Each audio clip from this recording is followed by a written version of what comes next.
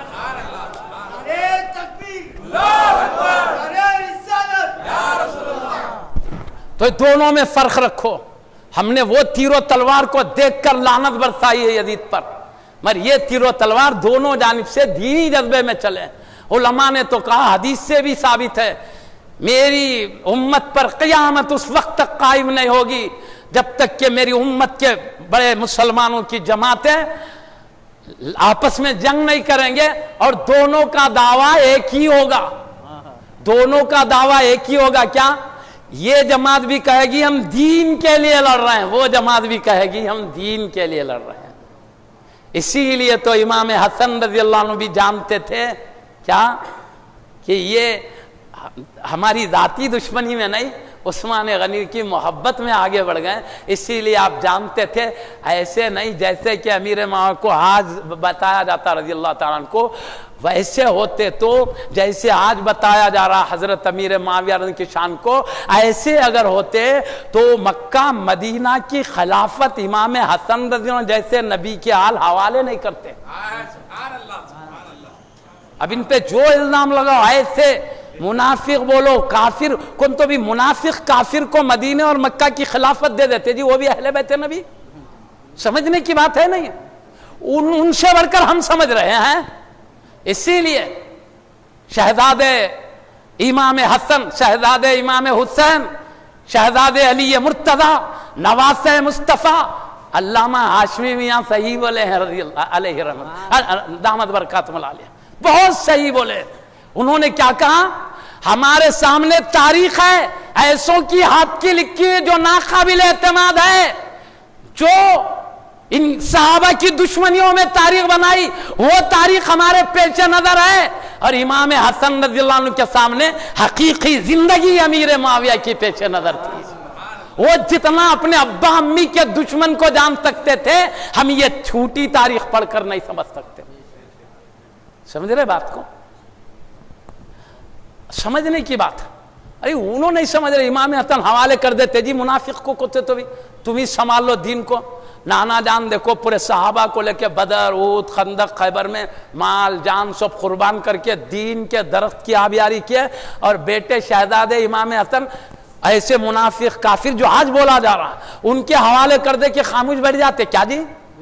ان کا حوالے کرنا خود بتا رہا ہے کہ ویسے نہیں تھے امیر معاویہ جیسے ہم سمجھ رہے ہیں, ایسے تھے جیسے امام حسن سمجھ رہے ہیں. ان کے انداز سے خود ہم کو حقیقت سمجھ میں آئے گی. سمجھ رہے بات کو؟ سمجھنا نا جی, پہچانو. میں اس لیے بول رہا ہوں آج ہم اہل بیت کی تعظیم بتانے جا رہے ہیں, یہ سب جواباں دیتے گزرنا پڑا. ہم اتنی تعظیم بتائیں, آگے چل کر پھر بے ادبی ہو. تعظیم مان کے کیا فائدہ جس میں صحابہ کی بے ادبی ہو؟ ایسی اہل بیت کی تعظیم اللہ کی دربار میں قبول ہی نہیں ہے, اور ایسے صحابہ کی تعظیم بھی قبول نہیں ہے جس میں اہل بیت کی بے ادبی بے حرمتی ہو. اللہ تعالیٰ کی دربار میں دونوں کا ادب ایک ساتھ لانے والا ہی کامیاب ہے. اس لیے امت کو سنبھالتے چلنا پڑ رہا. اگر یہ بے ادبی نہیں ہوتی، خالص پیور اہل بیت کی عظمتیں بتاتے گزر جاتے، ہمارا پورا ٹائم ان کی عظمتوں کو بتانے میں لگ جاتا، یہ جواباں دینے میں وقت نہیں گزرتا ہمارا، یہ اعتراضات رکاوٹ بن رہے آگے بڑھنے میں ہم کو۔ معزز سامعین کرام، من کنت مولاہ فعلی المولا، حق ہے بھائی، ہم سمجھتے، محدثین اس کی مراد کو نہیں سمجھتے۔ پیارے نبی جن جن کے مولا علی مرتضیٰ، ان کے مولا، یہ حدیث کو غوث پاک نے نہیں سمجھا، غریب نواز، بندہ نواز سیدی جہانگیر اشرف سمنانی قبلہ نے نہیں سمجھا، مجدد الفقہ ثانی قبلہ نے نہیں سمجھا، پہلے کے محدثین مفسرین فقہاء نہیں سمجھے، جو یہ ہوتے ہوئے بھی صدیق اکبر فاروق اعظم رضی اللہ عنہما کو انبیاء کے بعد بڑا درجہ بول رہے ہیں۔ آخر من کنت مولا فعلی مولا کا مطلب انہوں نے کیا سمجھا؟ ان سے بڑھ کر ہم سمجھتے قرآن حدیث کو؟ بھائی علم ایک دریا ہے، دیکھو مولا کے معنی کئی آتے ہیں، بار بار ہم کہہ رہے ہیں، سردار کے بھی آتے ہیں، دوست کے بھی آتے ہیں، مددگار کے بھی آتے ہیں۔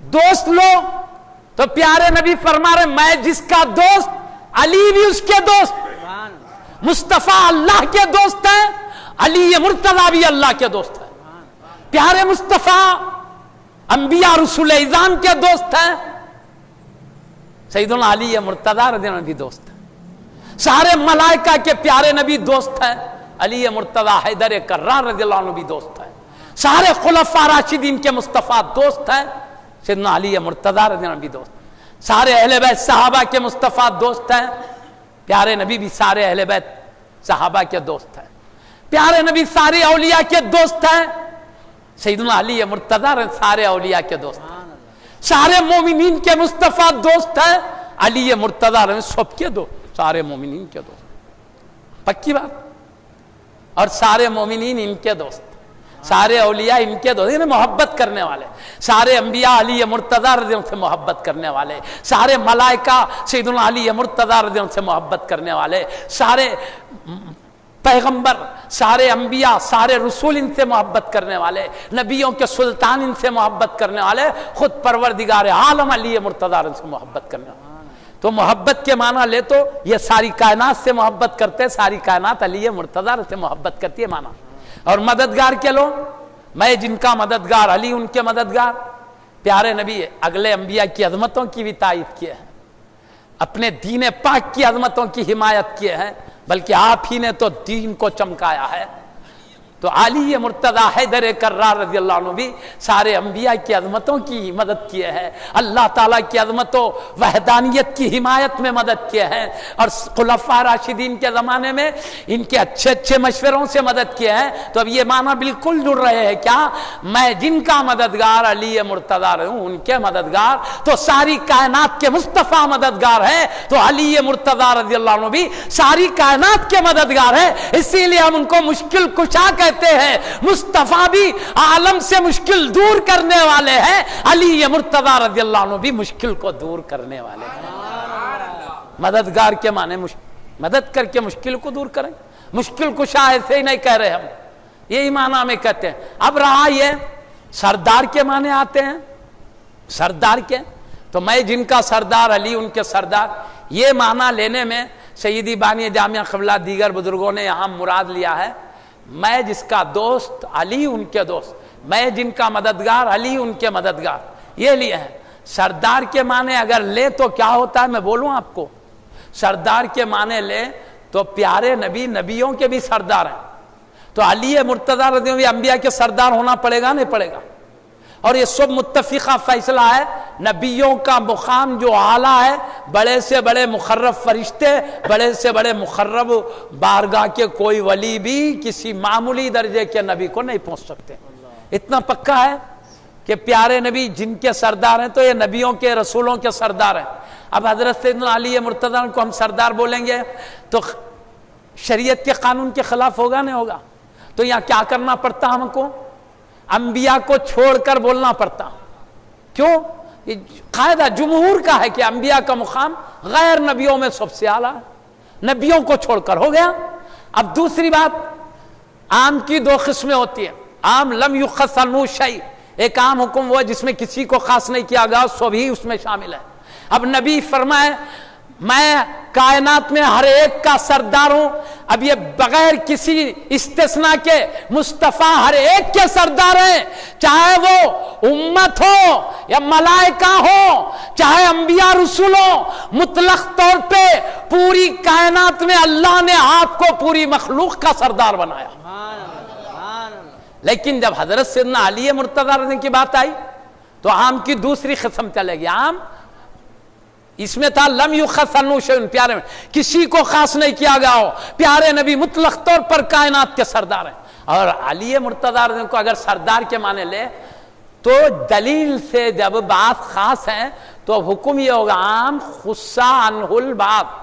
یہ ایسا عام حکم ہے جس میں سے بعض کو دلیل کی وجہ سے خاص کر لیا گیا. اصول فقہ کا باضابطہ قانون عام کی دو قسمیں. انبیاء کو دلائل کی وجہ سے خاص کیا گیا کہ سیدنا علی مرتضیٰ امتی ہے, اور امتی کوئی بھی بڑے سے بڑے درجے کو پہنچے, نبی کے مقام کو نہیں پہنچ سکتے. تو دلیل کی وجہ سے بولے یہ حکم خص عنہ البعض ہے, یعنی علی مرتضیٰ سب کے سردار ہے مگر انبیاء کے نہیں, یوں ماننا پڑتا. اسی طرح پیارے نبی کے ارشاد کی روشنی میں خود حضرت سیدنا علی مرتضیٰ حیدر کرار رضی اللہ عنہ کی ارشاد کی روشنی میں آپ خود فرماتے ہیں میرے سے بڑا مقام صدیق اکبر و فاروق اعظم کا ہے. ان دلائل کی وجہ سے ہم نے انبیاء کے ساتھ صدیق اکبر فاروق اعظم کو بھی استثناء کر دیا.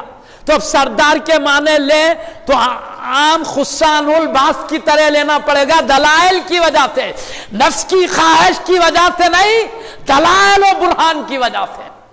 کیا پیارے نبی مطلق طور پر کائنات میں سب کے سردار ہیں, اور علی مرتضیٰ حیدر کرار رضی اللہ عنہ انبیاء کو چھوڑ کر, بڑے درجے کے فرشتوں کو چھوڑ کر, صدیق اکبر فاروق اعظم رضی اللہ عنہ کو چھوڑ کر پوری کائنات کے سردار ہے. ابھی پوری کائنات کے سردار کوئی معمولی بات ہے؟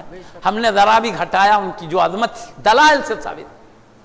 پورے اولیاء جدھر, علماء جدھر, محدثین, ہم وہی بات کر رہے ہیں. اور وہ بھی بار بار کہہ دیا ہمارے علم کی بنیاد پر نہیں, بزرگوں نے فیصلہ کیا, اس وجہ سے ہم دلیل بھی بزرگوں کے ارشاد کی وجہ سے دلیل پیش کر سک رہے. اگر یہ ارشاد نہیں ہوتا تو ہم کسی چیز کو دلیل بھی نہیں بناتے. وہ بہتر جانتے اس کی کیا مراد ہے آیات حدیث کی, بلکہ چھوڑ دیتے تھے ہم. ان کے ان قانونوں کی وجہ سے ہم کو یہ دلائل پیش کرنا پڑا. سمجھ گئے نا بات کو آپ حضرات؟ یہ ہے بھائی پورے اہل سنت کے بزرگان دین ہے. اس میں محدثین لو, مفسرین لو, مجتہدین فقہاء لو, چاہے اولیاء کرام کی کوسی بھی سالکین لو, مجذوب لو, ابدال لو, اختاب لو, اغواز لو, افراد لو, نجبا لو, اوتاد, جتنے بھی ہیں سب یہی متفق ہے بھائی. ایسا نہیں ہے شریعت والے وہ لیتے ہیں, طریقت والے پہلے یہ بات بتائے ہیں, شریعت والے بعد میں بتائے ہیں. پکی بات ہے اندر کی. ہمارے بول لینے سے کوئی بات نہیں ہو جاتی, حقیقت کچھ اور ہے, اندر ہے سب. کتابیں ایک سے بڑھ کر یہاں سب بتانے کا وقت نہیں ہے. تو معزز سامعین کرام, ہم حضرت سیدنا علی مرتضیٰ حیدر کرار رضی اللہ عنہ کو پوری کائنات میں سب سے اونچا جانتے, دلائل سے جن کو استثناء کیا گیا, انبیاء اور صدیق اکبر فاروق. اور یہ لڑائی جو امیر معاویہ رضی اللہ عنہ سے ہوئی, وہ امیر معاویہ سیدنا علی کی ذات کی دشمنی میں لڑے.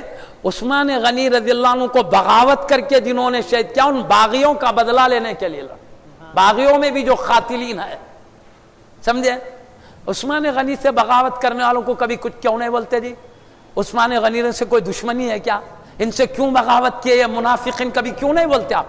یہ جو نہیں بولنے والے کیوں نہیں بولتے؟ عثمان غنی سے کوئی قصور ہوا ہے؟ علی مرتضیٰ رضی اللہ عنہ جن کی تائید کر رہے ہیں, ان کی حفاظت کے لیے شہزادوں کو بھیج رہے ہیں, یہ اتنے حامی ہیں, اتنے چاہنے والے ہیں, اپنے شہزادوں کی جان کی پرواہ نہیں کرتے. ایسے عثمان غنی رضی اللہ عنہ کے دشمن جو منافقین سازش کرے تھے, کبھی ان کے خلاف زبان کیوں نہیں چلتی آپ لوگوں کی؟ کیوں ان کے خلاف قلم نہیں چلتا؟ انہوں نے کیا قصور کیا؟ ان کی عظمتوں کا انکار ہے کیا؟ کیا پیارے نبی نے غلط بیان کیا کیا ان کی شان؟ یوں ہی اپنی دو بیٹیوں کو نکاح میں دے دیا, کچھ بھی عظمت نہیں تھی تو آخر ان کے بارے میں کیوں تائید نہیں کرتے ہو؟ ہمارا ایک سوال ہے بھائی, یہ بغاوت نہیں ہے؟ ان باغیوں کے خلاف کبھی کیوں نہیں بولتے ہو؟ جن کے خلاف خود علی مرتضیٰ کو اٹھ کھڑے ہوئے تھے، جب دیکھے معاملہ بہت درہم برہم ہے، اپنے شہزادوں کو جان کے خطرے میں ڈال دیا تھا ان باغیوں کے خلاف میں۔ پہلے سے کئی صحابہ تھے، اس کے باوجود آپ نے اپنے شہزادوں کو بھیجا تاکہ عثمان غنی کے خون کی حفاظت ہو، لیکن یہ بزدل گھر کے دروازے سے پیچھے چھت توڑ کے کود کے ایسے ٹائم شہید کرتے ہیں جب کہ آپ روزے کی حالت میں ہیں، قرآن مجید کی تلاوت کر رہے ہیں، آپ کی زوجہ مطہرہ بیچ میں آئی روکنے کے لیے، ان کی انگلیاں کٹ جا رہی۔ کبھی تائید کرے کیوں ان باغیوں نے کیا کبھی منافقین کے خلاف بولے؟ ان سے کیا دوستی ہے منافقین کی؟ تم سے کیوں نہیں بولتے؟ اسلام کے دشمنوں کو کیوں نہیں بولتے؟ صحابہ جو اسلام کے لیے جان قربان کیے انہی کے خلاف کیوں بولتے ہو؟ دینی جذبے کی وجہ سے لڑائی ہوئی، جانتے ہو خود علی مرتضیٰ رضی اللہ عنہ سمجھتے، حسنین کریمین سمجھتے، جبھی تو صلح کے بعد امام حسین رضی اللہ عنہ بھی راضی ہے، اہل بیت راضی ہے، تمام صحابہ راضی ہے، اور اس وقت لڑائی ختم ہوئی، اس کا نام بزرگوں نے رکھا عام الجمع، جمعیت کا ساتھ، کوئی لڑائی نہیں، اتفاق کا ساتھ۔ ان کے ساتھ کیوں نہیں ہوتے جو اسلام کے لیے اپنی زندگیاں وقف کی؟ ان کی 40 سالہ دور میں امیر معاویہ رضی اللہ عنہ کے کیا منافقت پیش آئی بولو، کیا کفر و گمراہی پیش آیا بولو؟ اگر ذرا بھی خرابی ہوتی تو حضرت عمر فاروق اعظم رضی اللہ عنہ ملک شام کا گورنر کیوں رکھتے انہیں؟ عثمان غنی رضی اللہ عنہ اپنے دور خلافت میں کیوں عمر فاروق اعظم رضی اللہ عنہ کے اس منصب کو باقی رکھتے؟ عثمان غنی رضی اللہ عنہ کو ملک شام کا گورنر بنایا تھا، عمر فاروق اعظم رضی اللہ عنہ نے پوری اپنی زندگی تک باقی رکھا۔ ان کی وہ جلالت تھی، ذرا بھی کوتاہی کسی گورنر میں دیکھتے گورنری سے نکال دیتے، ان کو آخر وقت تک نہیں نکالنا بتا رہا ہے۔ کوئی خرابی انہوں نے عمر فاروق اعظم رضی اللہ عنہ امیر معاویہ رضی اللہ عنہ میں نہیں دیکھی، جن کے سامنے زندگی وہ نہیں دیکھے۔ 14 صدی پیچھے ہم دیکھ رہے ہیں جھوٹی سچی کتابیں تاریخ کی پڑھ کر۔ معزز سامعین، عثمان غنی نے باقی رکھا، 20 سال تک دین کی خدمت کرتے رہے۔ یہ ملک شام کے گورنر تھے، بستروں پر سوتے نہیں رہے۔ دشمن جو اسلام کو میٹنا چاہتے تھے ان کی پوری کوششوں کو ناکام بنانے میں کوشش کرتے رہے۔ پھر اس کے بعد بولوں میں، حضرت امام حسن نے خلافت حوالے کر دیا تو یہ 20 سالہ تو حکومت ہوئی آپ کی، اور یہ 20 سالہ خلافت ہوئی، جملہ 40 سال تک دین کی خدمت کی ہے، اسلام کی حمایت میں کی ہے، سمندر کے پار جا کے دشمنوں سے لڑ کے دھپا مار کے پوری سلطنت اسلام میں داخل کی ہے۔ کوئی منافق کرتا ہے کیا؟ ذرا سوچ کے فیصلہ کرو۔ میں صرف سوچنے کی دعوت دے رہا ہوں، کسی اور کی طرح جو ہم کو گالیاں دے رہے ایسے میں گالیاں نہیں دے رہا ہوں، صرف سوچنے کی دعوت دے رہا ہوں۔ ان کے اعمال میں دیکھو، جبھی تو پیارے نبی نے کیا فرمایا؟ امام حسن صلح کریں گے نہیں، اللہ حسن کے ذریعے صلح کرائے گا، خود اللہ صلح کرائے گا۔ منافقین سے اللہ صلح کرائے گا؟ اللہ تو منافقین کی میٹنے کا حکم دیا ہے قرآن میں، ذرا پڑھ کے دیکھو منافقین کے لیے کیا حکم آیا ہے قرآن و حدیث کا۔ سب چیزیں دیکھ کر بعد میں فیصلہ کرو۔ اتنے بڑے اہل سنت کے بڑے بڑے بزرگوں کو اب صحابہ کو نہیں چھوڑے تو اب بچیں گے کیا؟ ہماری حیثیت تھی کہ اب صحابہ کچھ نہیں ہے تو سوچ کے فیصلہ کرو۔ دنیا میں ہے سوچنے کا موقع، خبر میں جا کے بولیں گے یہ سب ہم نے غلطی کی ان پاکیزہ ہستیوں کے خلاف جن کو پیارے نبی نے کچھ نہیں بولنے کے لیے کہا تھا، ہم نے بول کے مصطفیٰ کی مخالفت کی، پیارے نبی نے ان کا اکرام کرنے کا حکم دیا تھا، ہم آقا کی نافرمانی کر کے آج مصیبت میں پڑے ہیں، اے اللہ دوبارہ بھیج، اب ایسا نہیں کریں گے تو کیا موقع ملے گا کیا جی؟ اپنے آپ کی فکر کرو، اپنی اولاد کی کرو، بے جھجک بڑے بڑے ہستیوں کی بے ادبیوں میں مت جھونکا دو اپنی خاندان کو۔ اب جب بڑوں کا ادب نہیں تو چھوٹے ان کے نیچے والے، پورے اولیاء نیچے والے بآسانی بے ادب ہو جائے گا۔ آدمی بے ادب ہو کے محبوبوں کا کیسے ایمان سلامت لے جائے گا اللہ کے دربار میں؟ کہاں اللہ کی حمایت موت کے وقت ہوگی؟ کہاں شیطان کی شرارتوں سے اللہ بچائے گا؟ اپنی اپنی فکر کرو، کسی کے باتوں میں جا کے اپنے آنے والی ابدی زندگی کو تباہ مت کرو۔ دنیا کی تھوڑی زندگی ہے، یا کچھ مشکل آئی روح نکلتے یہ ختم ہوگی، دوبارہ انعام و اکرام کی زندگی شروع ہوگی۔ لیکن وہاں مصیبت آ گئی، بچ کے نکلنے کا کوئی راستہ نہیں ہے۔ ہم ہمدردانہ طور پہ کہتے ہیں، سچے دل سے کہہ رہے ہیں، ہم کسی پہ حملہ کرنے کا مزاج نہیں رکھتے، صرف ہم اخلاص سے اپنے آپ کو سنبھالنے کے لیے کہہ رہے ہیں۔ ہمارے اوپر بھروسہ نہیں ہے تو مسجد کے صحن میں ہم کہہ رہے اخلاص ہے ہمارے پاس، ہمارے ایمان کا تو لحاظ کیجئے، کچھ نہیں تو نہیں، ہم سچے دل سے کہہ رہے ہیں، ہمارے جذبات میں کسی کو گالیاں دینے کا بھی مزاج نہیں ہے، ہم صرف سمجھا رہے ہیں۔ بھائی اتنے بڑے بڑوں کو کہنا یہ لوگ نہیں سمجھے ہم سمجھ رہے ہیں، سمجھنا علم ایک دریا ہے بھائی، کسی بھی معاملے میں ہم بزرگوں کو دامن پکڑ کے چلتے ہیں، یہ معاملہ گالی دینے کا اپنے سے سمجھ لیے چلے گئے، ایسے کام کرنے سے خیر کوئی کیسے بھی کرے ان کی مرضی، لیکن جو لوگ اہل سنت کے بزرگوں پہ بھروسہ کرتے ہیں، اولیاء علماء پہ، محدثین مفسرین فقہاء پہ بھروسہ کرتے ہیں، ان کو چاہیے کہ دونوں کا ادب ساتھ لے کے چلے۔ حضرت امام جعفر صادق رضی اللہ عنہ یہ حبیب پاک کے لاڈلے نواز تھے، امام جعفر صادق رضی اللہ عنہ حضرت امام باقر رضی اللہ عنہ کے شہزادے، امام باقر رضی اللہ عنہ حضرت امام زین العابدین رضی اللہ عنہ کے شہزادے، امام زین العابدین رضی اللہ عنہ امام حسین رضی اللہ عنہ کے شہزادے، اور امام حسین رضی اللہ عنہ علی مرتضی حیدر کرار رضی اللہ عنہ کے شہزادے، اور علی مرتضی حیدر کرار رضی اللہ عنہ پیارے نبی کے چچا کے بھائی ہیں۔ یہ بڑا گھرانہ بڑا خاندان رکھتے ہیں۔ ایک مرتبہ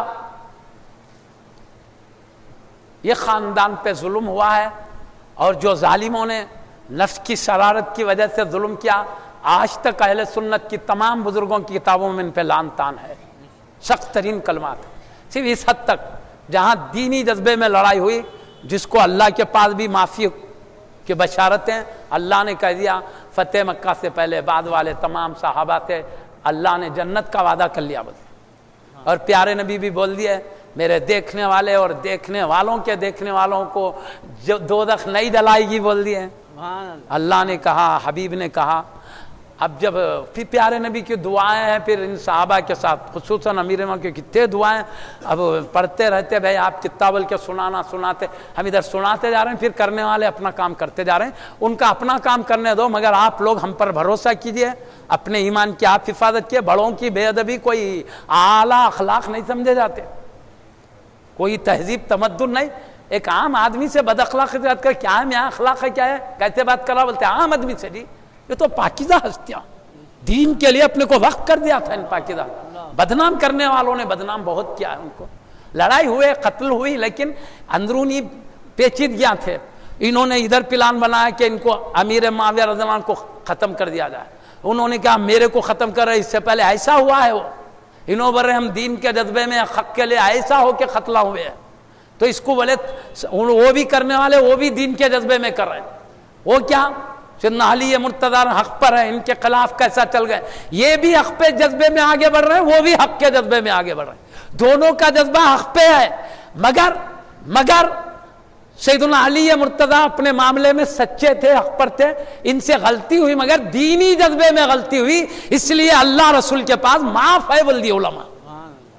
یزید کو معاف کرے کیا، یزیدی فوج کو معاف کرے کیا، بولو نہیں کرے، کیوں؟ دینی جذبہ نہیں تھا، نفس کی لڑائی تھی، وہ صرف قتل تھا، وہ صرف ظلم تھا، دونوں میں فرق سمجھو نا، ہم دونوں میں اتنا بڑا فرق رکھ رہے ہیں، کیوں؟ وجہ الگ الگ ہے، اسی لیے حبیب پاک نے جو امیر معاویہ رضی اللہ عنہ کو دعا دی، اپنا کاتب وحی بنایا، خاص اپنے کتابت جو بادشاہوں کے نام پہ لکھتے تھے ان پر بھروسہ کیا۔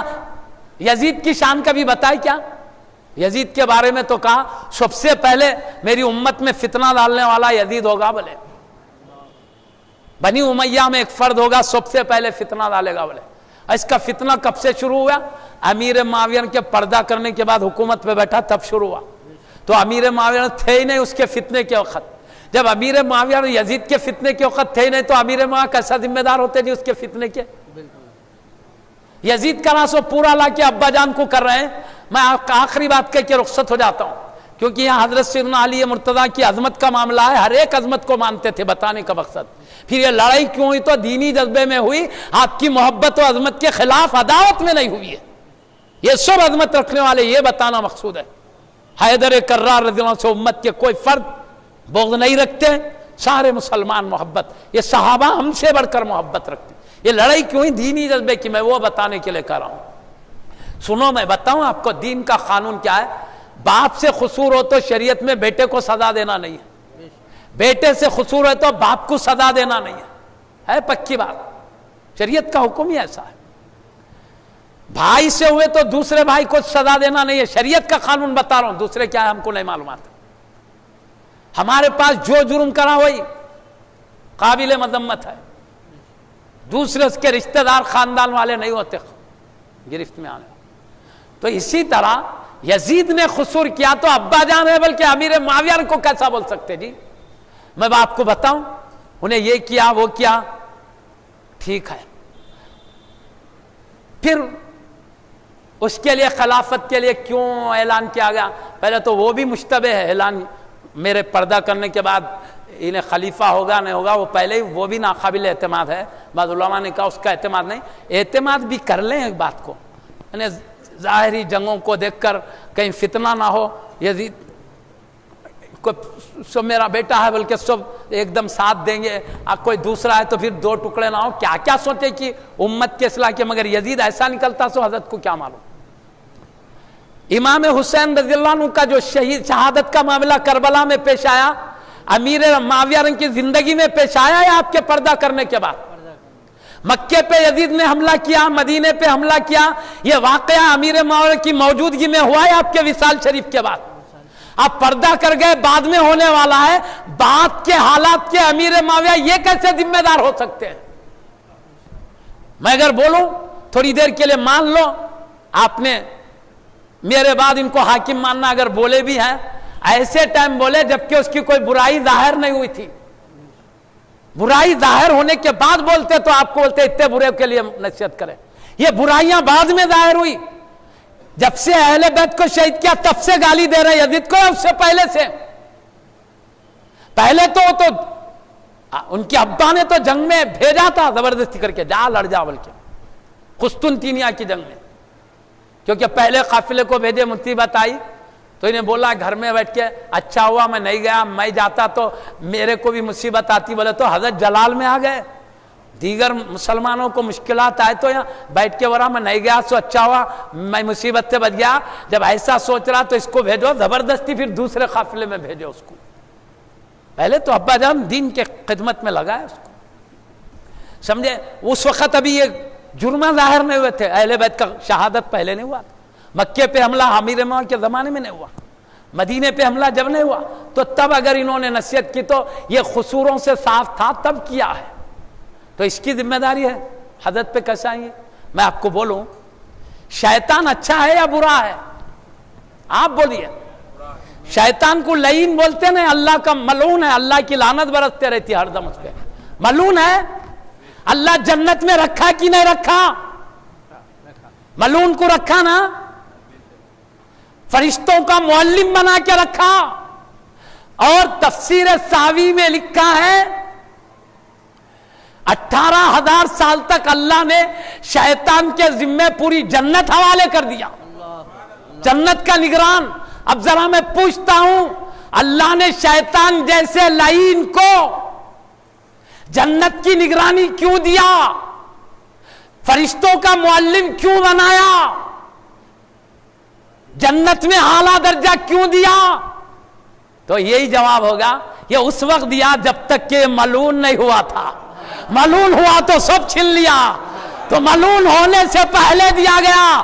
تو یزید کے لیے بھی اگر انہوں نے نصیحت کی مان بھی لو تو یہ ملعون ہونے سے پہلے نصیحت کیا، یہ بعد میں جا کے ملعون ہوا. سمجھ رہے ہیں کیسے کیا یہ ملعون کو؟ تو پوچھو اے اللہ یہ ملعون کو جنت میں یہ مقام کیسے دیا؟ اللہ یہی بولے گا ابھی ملعون نہیں ہوا تھا تب دیا، جب ملعون ہوا تو نکال کے باہر کر دیا. ایسے ہی ہم کہیں گے جب ملعون نہیں تھا تب انہوں نے جو کچھ یزید کی عزت کی. ملعون ہونے کے بعد اگر آپ موجود ہوتے تو لات مار کے اس کو ٹھوکر مار کے بھگا دیتے.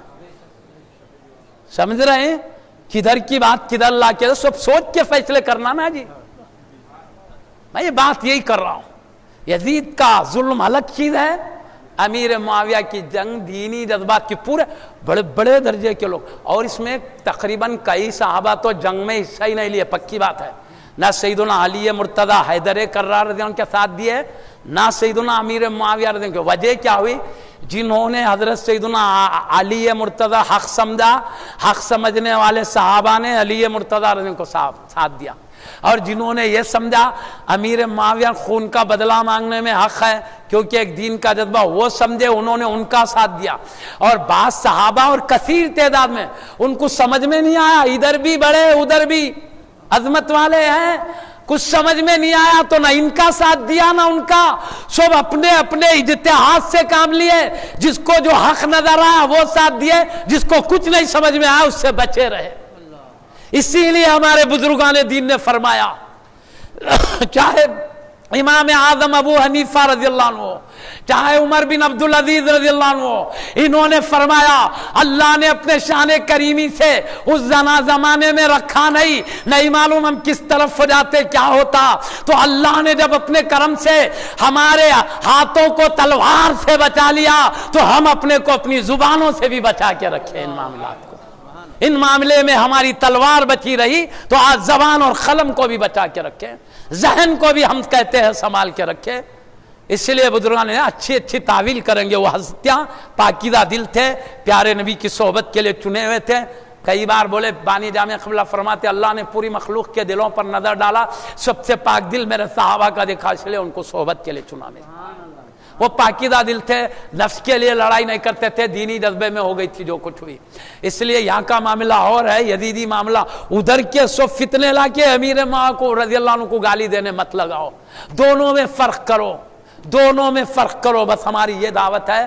اندر پورے دلائل براہین وہ سب نہیں دے رہے ہیں، عام بات ایک عوامی محفل ہے، یہ کہہ رہے ہیں اگر کوئی ہم سے اندر بات کرنا چاہے انشاءاللہ تعالی ہم کھول کھول کے حقائق بتائیں گے۔ وہ علم والے جو چاہتے ہیں تو ہم ان کے سامنے علمی بحث کریں گے انشاءاللہ تعالی، ایک عوام کو سمجھانے کی حد تک کریں، بھئی لڑائیوں میں مت جاؤ، بلکہ عام مومنین بھی محبت پیار سے رہو، ایک دوسرے سے چاہت۔ لڑائی میں وہ مزہ نہیں ہے جو محبت میں اللہ نے رکھا ہے، اتحاد میں جو مزہ رکھا ہے۔ اللہ تعالیٰ فرماتا ہے تم لڑ لو آپس میں، کہیں تمہاری ہوا نہ اتر جائے۔ قرآن میں اللہ ہوا اتر جانے کا لفظ بولا ہے، ٹائر میں سے ہوا اتری تو گاڑی آگے جاتی، جی اتری تو وہیں رہتی، اللہ ورہ تمہاری گاڑی جا کے وہاں رہ جائے گی۔ اس لیے اتحاد کو آپس میں جانے مت دو، اور ہم کیسا سنجیدگی سے صرف ہم دلائل کی روشنی میں بات کریں، اٹھا کے کسی کو گالی نہیں دے رہے ہیں، ایسے کام مت کرو بھائی، گالی دینے کے کوئی بات نہیں سمجھے، ہم قرآن کی آیت غلط پڑھے یہ بولو، مطلب غلط سمجھائے وہ بولو، حدیث غلط پڑھے وہ بولو، کوئی بھی مانتا، چلو بھائی انہوں لا کے بخاری میں نہیں بخاری کی حدیث بول دیا، مانتے ہم نہیں ہیں تو رجوع کر لیتے، غلطی ہو گئی بھول ہو گئی تو، مگر گالی دینا یہ جواب ہوتا کیا جی؟ دلیل غلط ہے وہ بولو، تمہارا جواب سمجھا جائے گا۔ ہم نے کیا غلط بولا، حدیث غلط سنا ہے وہ بولو، یہ اٹھا کے خالی گالی دے رہے، سید کو سید نہیں ہے بول دے رہے، کیوں؟ صحابہ کا ادب بتایا تو سید نہیں رہتا انہیں، بڑے بڑے سادات کرام ہے اہل بیت صحابہ کا اکرام بتانے والے، پوروں کو نکال دے تو اب کون بچ کے رہتا بولو؟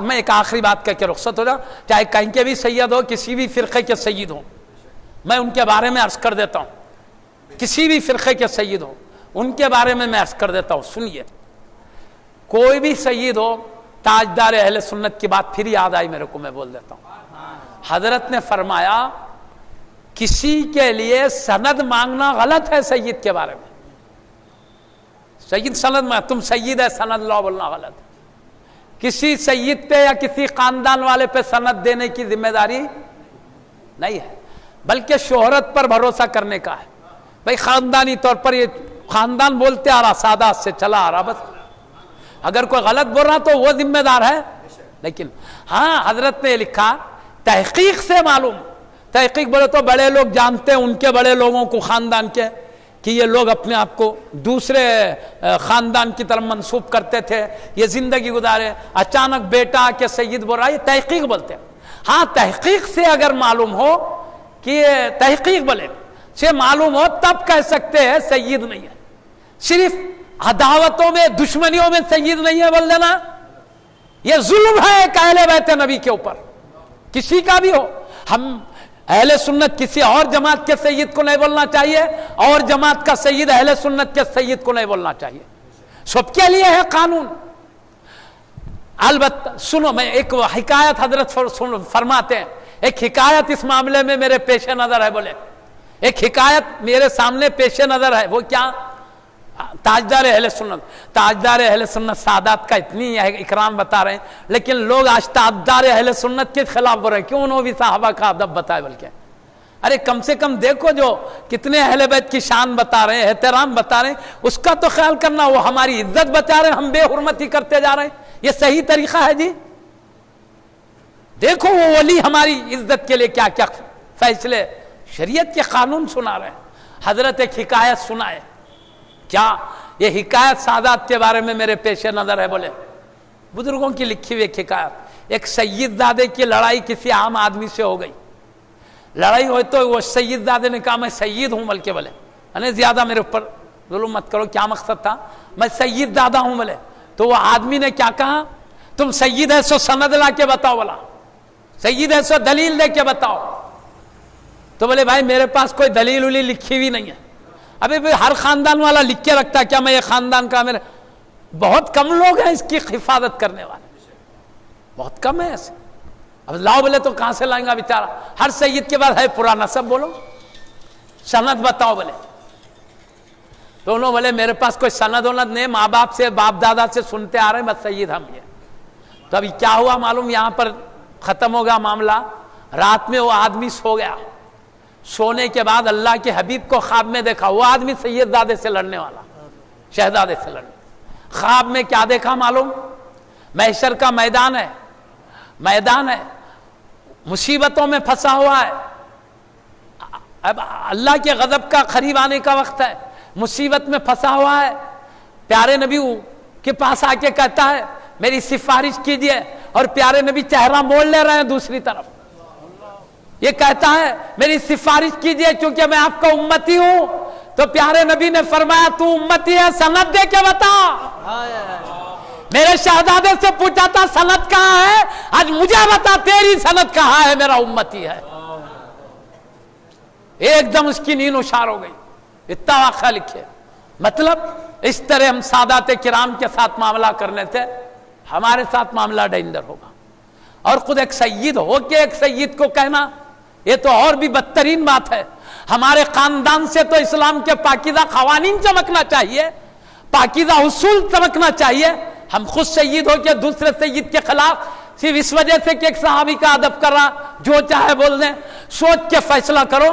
بولنے سے خاندان نہیں بدلتا، بلکہ بولنے والی اگر بے ادبی میں آ جائے تو اس کی تقدیر اچھائی سے برائی کی طرف بدل جاتی ہے۔ کسی کے خاندان کو ہم نہیں بدل سکتے، اللہ جو خاندان دیا وہی رکھتا ہے۔ ہمارے بولنے سے اللہ خاندان نہیں بدلتا، بلکہ ہماری تقدیر بے ادبی کی پاداش میں اچھے تھے تو بری تقدیر میں بدل جاتی ہے، صحیح تھے تو شقاوت میں تقدیر بدل جاتی ہے۔ تو خیر بہرحال اس بات کو یاد رکھو۔ میں پہلے ایک بات حضرت تاجدار اہل سنت نے کی بتایا، جب تک اہل سنت کفر کی منزلوں تک نہیں پہنچا ہے، آل نبی ہونے کی حیثیت سے اس کے فسق کو، برائی کو، بدعقیدگی کو تو بدعقیدگی بولیں گے، فسق کو تو فسق بولیں گے، لیکن ذات کے معاملے میں احترام رکھیں گے کیونکہ نبی کی آل ہے۔ ہاں اگر حد کفر کو، بدعقیدگی کفر کی حد کو پہنچ گئی، کافرانہ عقیدہ آ گیا تو سیادت ہاتھوں سے چلی جاتی، اب تعظیم کرنا حرام ہے بول دیا حضرت۔ کفر کو پہنچنے کے بعد حرام ہوتا، اس سے پہلے خیال کرنا چاہیے۔ میں پھر ایک بات کہتا ہوں، یہ تو قیامت تک کے سادات کے لیے، وہ تو بڑے ائمہ کرام، ان کی تعظیم تو کیا ہے، ان کی عظمتیں کیا ہے، وہ تو قرآن حدیث چمک رہی ہے۔ وآخر دعوانا الحمدللہ رب العالمین۔